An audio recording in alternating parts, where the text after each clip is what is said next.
자, 벤저민 그레엄의 현명한 투자자 제3편 시작하겠습니다. 먼저 12장 주당 순이익 부분. 네, 지모님 해주시죠. 네, 아시다시피 EPS는 주당 순이익이라서 한 주당 이익이 얼마치 들어있나 이거라서 단기 순이익을 주식수로 나눈 거예요. 근데 이제 이 12장에서 얘기하는 거는 그 단기 우리 EPS로 제시된 그 금액이 여러 가지 이유로 해서 오도될 수 있는 여지가 굉장히 많다. 그렇기 때문에 그냥 단순히 그 제시된 EPS만으로 주식 가치를 평가하기는 힘들다. 그래서 결론은 어떻게 평가를 해야 되냐면 평균 EPS를 구해서 7년에서 10년 사이의 EPS 평균을 내서 그걸로 평가하는 게 훨씬 더 합리적이다. 이런 얘기거든요, 결론은. 근데 이제 왜 그러면 그 EPS가 오도되기 쉬울까 그 이유를 많이 써놨어요. 근데 그게 첫 번째는 이제 희석이 된다. 희석되는 이유가 전환사채나 또는 뭐 워런트라고 하는데 워런트도 찾아보니까 전환사채랑 비슷한 거더라고요. 그러니까 그런 거. 그 다음에 제 생각에는 아마 무증도 여기에 포함이 되지 않을까. 그러니까 희석이라는 게 주식수가 늘어나는 거. 늘어나기 때문에 주식수가 늘어나면 당연히 EPS는 줄어들겠죠. 그런 요소가 있고, 그 다음에 두 번째는 특별비용. 그래서 특별비용이라는 게 뭐냐면 당해년도 정상 영업 실적에 포함되지 않는 비반복적인 어떤 특별한 항목들이 있대요. 예를 들면 무슨 사업부를 폐쇄한다거나 공장을 폐쇄한다거나 뭐 무슨 계약 관련 비용을 미리 지불을 했다거나 이런 거. 근데 이런 거는 미래에 일어날 거를 비용 처리한 거기 때문에 당해년도에는 포함시키지 않는다는 거죠. 그러면 그거를 또 미래에는 그거를 그러면 포함을 시키냐? 그럼 그렇지 않은 경우들도 굉장히 많다는 거예요. 그래서 이런 비용들이 발생하는 것. 이것이 그러니까 이런 것들을 제대로 보아야 된다는 건데 그냥 일반적으로 낀 EPS에는 안 나타난다. 그래서 주석을 보고 그걸 우리가 다 확인을 해야 된다. 이런 얘기고 그 다음에 뭐 감가상각 처리 방법, 뭐 정액으로 하느냐 아니면 뭐 가속상각을 해서 빨리 처리를 해서 오래 하느냐 뭐 이런 거에 따라서도 그 EPS가 달라지고 그 다음에 연구개발비도 한꺼번에 처리를 하느냐 나눠서 처리를 하느냐 뭐 이런 거 그 다음에 어떤 이런 요소들로 해서 세제 혜택을 마이너스가 많이 되면 세제 혜택을 받잖아요. 그런 세제 혜택 부분을 넣느냐 안 넣느냐 뭐 이런 거 그 다음에 뭐 특정 해에 손실을 막 몰아줘요. 예를 들면 뭐 나쁜 해는 아예 나쁘게 그냥 막 몰아주고 그 다음부터는 이익이 많이 날 수 있게 그렇게 평가가 될 수 있도록 뭐 이런 행위들을 한다거나 아니면 불황기를 대비해서 비상위험 준비금을 조금씩 계속 적립을 한다거나 이런 거는 그것을 보지 않으면 우리가 각주나 이런 것들을 보지 않으면 체크가 안 되는 항목이기 때문에 그냥 EPS만으로는 평가될 수 없다 이렇게 얘기를 하는 거죠. 그래서 이 사람이 제기한 대안은 그런 평균 EPS 7년에서 10년간 평균 EPS를 내서 그걸로 평가를 하는 것이다 라고 얘기를 하고 좀 타당한 면이 이 사람은 원래 장기 투자를 계속 얘기하는 사람이기 때문에 그런 면에서 보면 굉장히 타당하지 않나 이런 생각이 들고요. 그 다음에 뒤에 보면 과거 성장률 계산이라는 항목이 있는데 이거는 이제 고성장주를 평가할 때 고려돼야 하는 방식을 이 사람은 이렇게 얘기를 했더라고요. 그러니까 고성장주 같은 경우는 그 장기 EPS가 무의미하다고 생각하기 쉬운데 성장률이 높았기 때문에 근데 그렇지 않고 이것들을 평가할 때는 그 지금부터 3년간의 그 EPS, 평균 EPS를 구하고 그 다음에 또 10년 전으로 가서 그때부터 또 3년 전에 평균 EPS를 구해서 그것에 평균치를 해서 성장률을 구하는 방식으로 하면 굉장히 정확하게 성장률이 나온다. 이 사람은 이렇게 얘기를 하더라고요. 네, 여기까지입니다. 네, 그러면 우리가 보니까 재무제표를 10년 전 거를 찾아볼 수 있는 방법이 없더라고요. 보니까 제가 이걸 앞으로 3년치는 구할 수 있을 것 같은데 평균 EPS를 10년 전에 EPS를 어떻게 구해야 될지 그게 자료를 다 뒤져봐야 된 전자공시에 있는 사업보고서에 있는 재무제표를 다 계산해야겠다라는 생각이 들긴 하는데 정말 번거로운 과정을 거쳐야 될 것 같아요. 이 과정을 하려면. 그러니까요. 근데 저 같은 경우는 그냥 이분은 너무 장기 투자 기준이니까 이렇게 하셨구나. 이렇게만 생각을 했거든요. 우리가 꼭 이렇게 해야 되나? 이런 생각은 했어요. 저는 3년치는 볼 수 있겠다라는 생각을 했어요. 네. 혹시 여기에서 또 하고 싶은 말씀들 있으세요? 없으면 저는 이 성장률을 EPS, 평균 EPS로 이렇게 구한다는 걸 처음 여기서 봤거든요. 네네. 그래서, 그냥 우리가 여기서는 진모님 말씀하신 것처럼 10년 장기 투자 막 이렇게 생각을 하시니까 10년 전 3년 거랑 최근 3년 거랑 비교를 하지만 우리는 그냥 최근 3년의 EPS를 구해가지고 이렇게 얼마나 성장을 했는지 그걸 볼 수 있을 것 같아요. 그러니까 평균 EPS 말고 그냥 EPS를 한 뭐 3년치를 보던지 하면 성장률이 나오잖아요. 그래서 그렇게 해서 얼마나 성장했냐 이런 거 볼 수도 있을 것 같다는 생각이 들더라고요. 그러니까 우리가 할 수 있는 걸로 적용하면. 네. 네. 그러면 그 다음 13장 상장회사 비교 분석 넘어가도록 하겠습니다.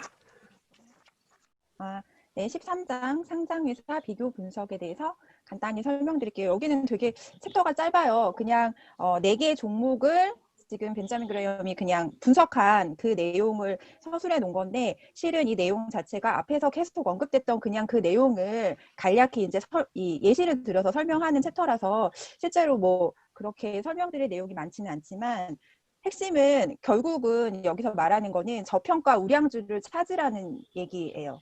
그래서 이게 지금 우리나라 주식시장에 그대로 적용될 수 있는지는 솔직히 좀 의문이긴 해요. 여기서는 지금 거의 뭐 10년 동안에 아까 앞장에서 얘기했던 뭐 EPS나 펄라든지 뭐 ROE라든지 이런 부분들을 다 조사를 해가지고 이제 안정적인 그 저평가주에 투자를 하라는 거예요. 지금 현재 성장성이 굉장히 높은 고평가주들은 굉장히 스포트라이트를 많이 받잖아요. 막 솔직히 컨센서스도 굉장히 많이 나오고 이거는 정말 된다. 막 앞으로 막 성장성이 굉장히 높다. 이런 게 많이 나오는 그런 주식에는 자기는 추천하지 않는다는 얘기이거든요. 결국은. 근데 참 어려운 얘기라는 생각은 들었어요. 우리가 굉장히 쏠리잖아요. 뭐가 잘 될 거야. 막 올해 실적이 너무 좋았어. 내년에는 더 잘 될 거야. 이렇게 판단을 하고 실제로는 투자를 하려고 결심을 하게 되는 경우가 많은데 여기서는 그런 거는 굉장히 다 경계해야 된다고 얘기를 하는 거예요. 예전에 배당금 실적만 보더라도 10년 배당금 실적이 계속 지속적으로 배당이 됐는지 이런 것들을 확인하라고 하니까 실제로 우리가 지금 투자를 하고 있는 거랑 이 책에서 얘기하는 거랑은 조금 괴리감은 있다는 생각은 들었는데 어쨌든 여기서는 안정적 투자를 계속 얘기하는 거니까 방어적으로 투자하고 수익률이 그렇게 높지 않더라도 실제적으로 내가 안정적으로 수익을 얻을 수 있는 방법을 설명하는 거니까 그거에 대해서는 동의하는 부분은 많았고 결국은 핵심은 237페이지에 이제 우리가 투자해야 되는 어떤 그런 주식의 어떤 내용 요건에 대해서 간략하게 나와 있는 게 있어요. 그래서 이게 7가지인데 첫 번째는 충분한 규모, 그다음에 두 번째는 매우 건전한 재무 상태, 세 번째는 최근 10년 동안 적자 사례 없음, 네 번째는 최근 20년 이상이네요. 연속 배당 지급 실적, 다섯 번째는 EPS 10년 성장률이 33% 이상, 여섯 번째는 퍼가 15 이하, 그다음에 일곱 번째가 PBR이 1.5 이하인데 과연 이거를 다 적용해가지고 우리가 투자를 할 수 있을지는 잘 모르겠지만 일단은 이제 여기서 말하는 거는 결국은 이제 저평가 우량주에 투자하라. 이제 그 이야기가 여기에 핵심이고 배당 지급 실적을 우리가 투자할 때 많이 보는지는 잘 모르겠어요. 저는 배당 지급 실적을 확인을 하고 여기를 투자할지 말지 결정해 본 거는 제 경험에는 없어요. 근데 여기서는 그걸 굉장히 중요하게 이 책에서는 계속 이야기를 해서 앞으로는 그 배당 지급 실적도 유심히 봐야 되겠다. 이제 그런 생각을 하게 되긴 했습니다. 여기까지입니다. 네. 배당 중요해요. 나중에 아마 보시게 될 거예요. 네, 혹시 근데 우리나라가 배당을 잘 안 해주는 나라잖아요. 그래서 코리아 디스카운트의 원인이 된다고 이게. 그러니까 미국처럼 배당을 막 월 배당하고 막 이러는 데도 되게 많다고 하더라고요. 그러니까 그런 나라에서는 이게 되게 중요한 요건인데 우리나라는 이제 시작하는 것 같아요. 그리고 우리나라 중에 찾아보면 5% 이상 주는 데도 꽤 있어요.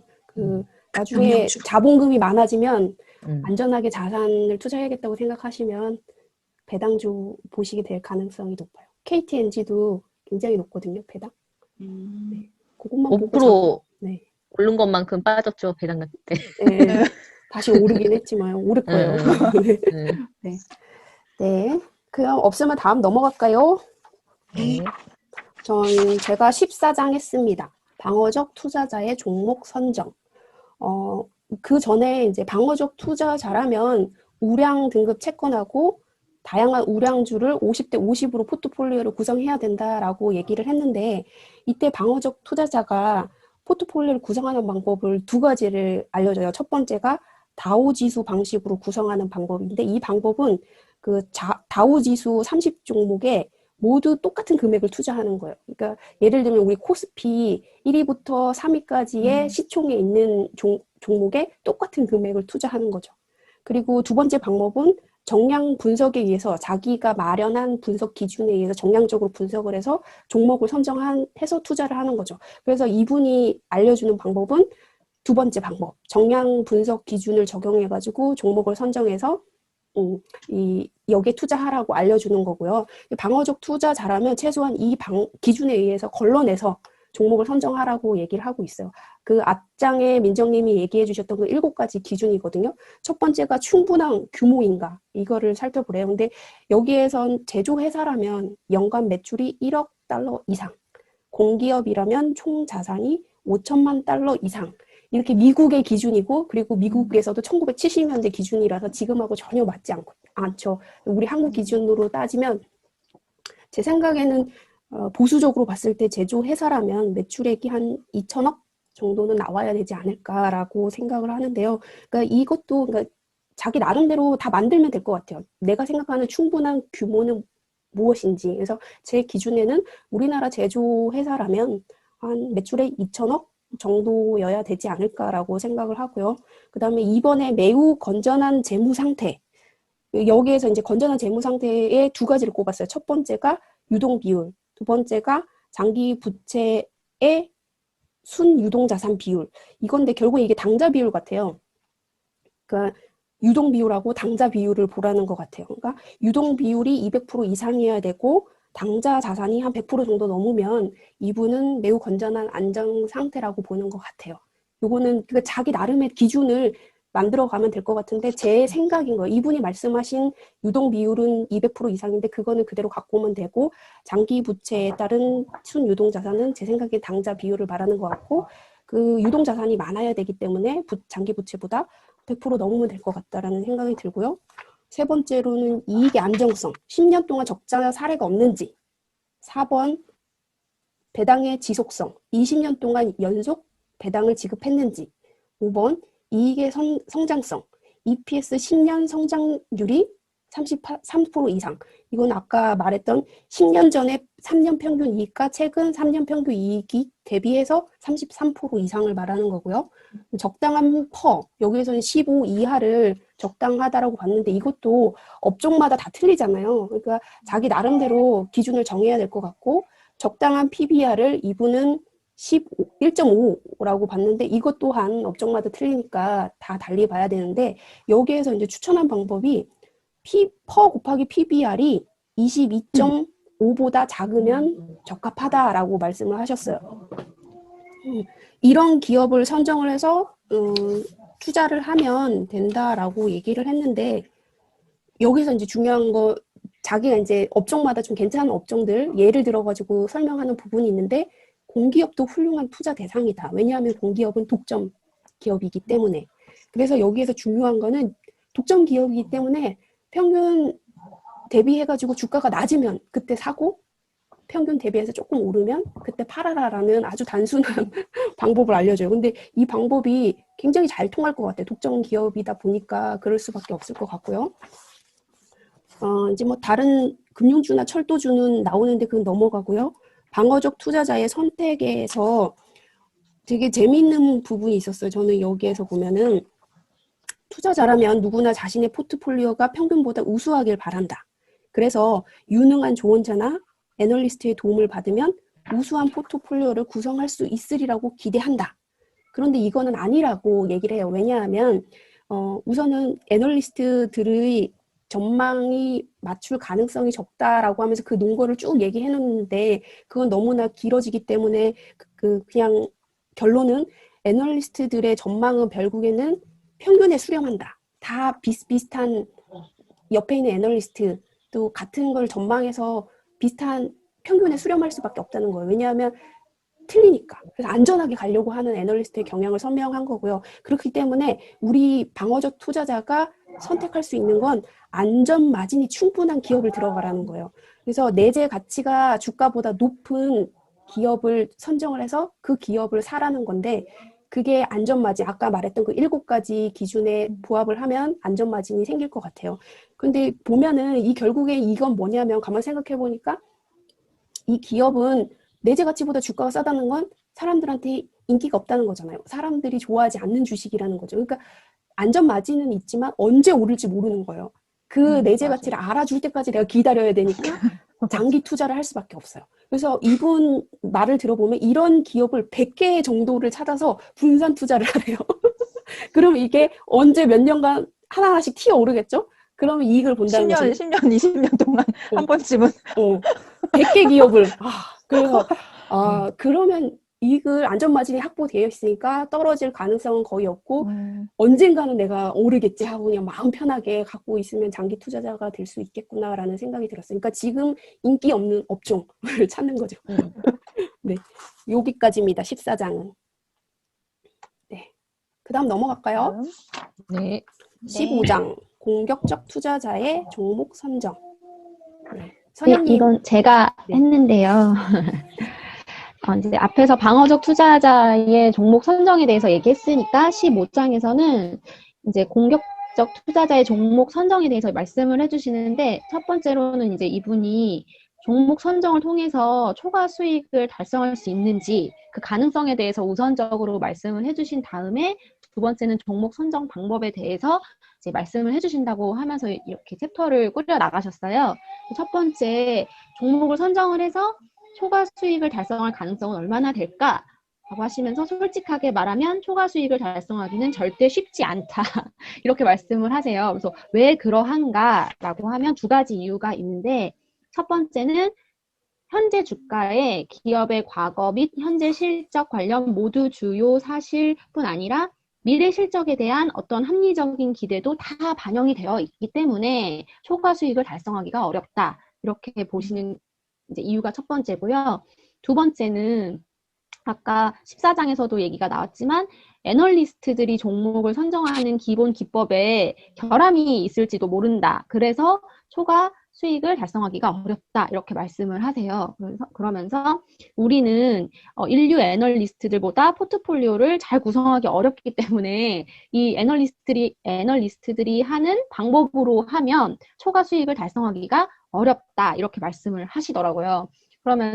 그러면 어떻게 공격적 투자자가 종목을 선정을 해야 하느냐라고 했을 때는 월스트리트에서 일반적으로 인정받지 못하는 어떤 소외된 기법을 통해야지만 초과 수익을 달성할 수 있다. 이렇게 말씀을 하시면서 이제 종목 선정 방법에 대해서 말씀을 해주세요. 그래서 본인이 이제 발견했다고 해야 되나? 만들었다고 하시면서 되게 조심스럽게 말씀을 하시거든요. 이게 인기가 있는 방법이 아니다 보니까 말하기가 좀 조심스럽지만 이제 안내를 해주세요. 그 중에 첫 번째가 그레이엄 뉴먼 기법인데 이걸 요약을 해주셨어요. 그래서 차익거래, 청산, 순수해지, 염가 종목 이렇게를 30년 동안 사용하셨던 방법이라고 말씀을 해주셨는데 어렵더라고요. 그러니까 차익거래 하나씩 다 해야 될까요? 어떻게 해야 될지 모르겠는데. 아니요. 안 해도 되겠죠. 네, 이걸 읽어보시면 음. 기본적으로 저희가 하는 주식 그 투자 지금 하고 있는 것과는 조금 거리가 있어 보여요. 조금 어렵더라고요. 그래서 읽어보시는 걸 그냥 추천하고요. 두 번째는 비우량 기업. 이걸 어떻게 하면 되느냐. 여기서 이제 이분이 좋아하시는 것 같은 방식이 S&P 스탁 가이드라는 월간지를 활용하는 거예요. 이 월간지를 보면 기업 데이터가 이제 아주 장기간에 걸친 데이터가 나와 있어서 이 책을 활용해서 종목을 선정하면 된다. 이렇게 말씀을 하시면서 이 월간지를 이용한 종목 선정 방법을 이제 말씀을 해주시는데 역시 퍼로 접근을 하시거든요. 이 스탁 가이드에서 우선 퍼가 1970년대 말에 9 이하였던 종목으로 쭉 리스트를 포트폴리오를 작성을 일단 해보는 거예요. 그 다음에 그렇게 했더니 한 20개 종목이 나왔고 여기에서 또 재무 상태나 이익의 안정성이나 배당 실적이나 이익 성장률이나 주가 이 5가지의 기준을 또 추가를 해서 또 추리면 종목이 5개로 이제 또 감소를 해요. 이런 식으로 포트폴리오를 작성하시는 방법을 안내를 해주셨더라고요. 근데 그 방어적 투자자와는 다르게 조금 기준이 완화됐어요. 유동 비율 같은 게 200% 이상이었다면 공격적 투자자는 150% 이상으로 봐라. 이런 식으로 조금 융통성 있게 기준을 제시를 해주셨더라고요. 그래서 본인이 공격적 투자자의 어떤 성향을 가지신 분이면 이 기준을 참고하시면 되겠구나라고 생각을 했고요. 그 다음에 이분이 단일 기준에 의한 종목 선정이라고 해서 여러 가지 기준으로 본인이 몇 년, 되게 오랜 기간에 걸쳐서 이렇게 포트폴리오를 구성하신 후에 실험 같은 거를 하셨더라고요. 읽어보니까. 그래서 뭐 퍼가 낮은 거, 우량주, 저퍼 우량주, 혹은 염가 종목 분산 투자 뭐 이런 식으로 본인이 실험하신 내용이 나와 있어요. 그러면서 이거에 대해서는 읽어보면서 뭐라고 해야 되지? 조금 어려웠어요. 아무튼 본인이 실험한 내용을 얘기를 자꾸 해주시는데 어떻게 하라는 건지 저는 잘 모르겠더라고요. 읽으면 읽을수록. 우리가 할 수 있는 건 염가 종목밖에 없는 것 같은데요. 네, 그래서 제 생각에도 이분이 말씀하신 것 중에 우리가 할 수 있는 거는 염가 종목, 즉 순유동 자산 가치보다 낮은 가격에 살 수 있는 주식을 막 찾아내가지고 이거를 이제 기다리면 이게 오를 테니까 그런 식으로 분산 투자를 해라. 이 얘기가 그래도 우리가 할 수 있는 게 아닐까라고 생각을 했고요. 이제 마지막에 특수 상황에 대해서 얘기해 주셨는데 이건 정말 특수 상황이라서 읽어봤더니 나중에는 다 상황이 안 좋게 흘러갔더라고요. 투자를 했을 경우를 예측을 했을 때. 그래서 이거는 그냥 읽어보시면 될 것 같습니다. 네. 여기까지입니다. 네. 너무 어려웠어요. 네. 어려워요. 이 현명한 투자자 이 책이 어려워요.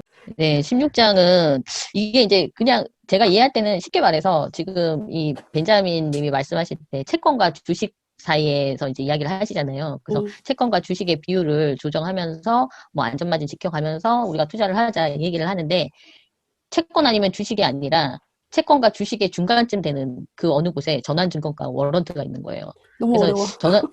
중간쯤에 있어요, 중간쯤에. 그러니까 이제 섞인 거예요, 믹스된 거예요. 그래서 전환증권 같은 경우는 내가 채권을 샀는데 어느 시점에 가서 얘를 주식으로 바꿀 수 있어요. 근데 워런트는 내가 채권을 샀는데 어느 시점에 가서 새로운 주식, 그 신주 나온 걸 내가 살 수 있는 권한이 있어. 그러니까 채권도 가지고 있고 주식을 살 수 있는 권한도 있고 이게 워런트고 전환증권은 내가 가지고 있는 채권을 주식으로 바꾸는 거예요.